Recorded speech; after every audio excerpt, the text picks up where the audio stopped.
It started as a prayer vigil and devolved into chaos. Angry protesters taking over the streets of Charlotte, facing off against police in riot gear. This all in the wake of the fatal police shooting of Keith Lamont Scott, a black man shot by a black police officer. Police say a gun was recovered at the scene. His family insists it wasn't a gun, but a book. Mr. Scott exited his vehicle armed with a handgun as the officers continued to yell at him to drop it. Pow, pow, pow, pow.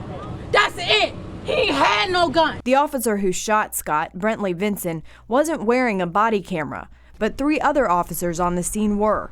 The Charlotte Police Department won't release that footage, saying it's evidence in the investigation. That only angers protesters more, and last night the violent demonstrations led to injuries.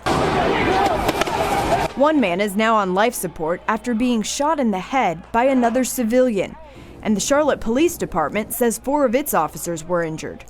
Even journalists found themselves under attack.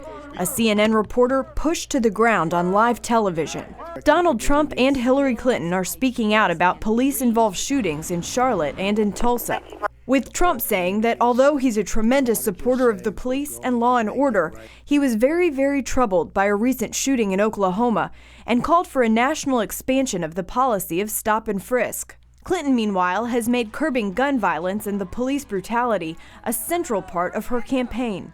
It's unbearable, and it needs to become intolerable. With the latest controversies in police shootings and the terrorist attacks in New York, New Jersey, and Minnesota, all of these issues are now guaranteed to be on the front burner for Monday's presidential debate between Clinton and Trump.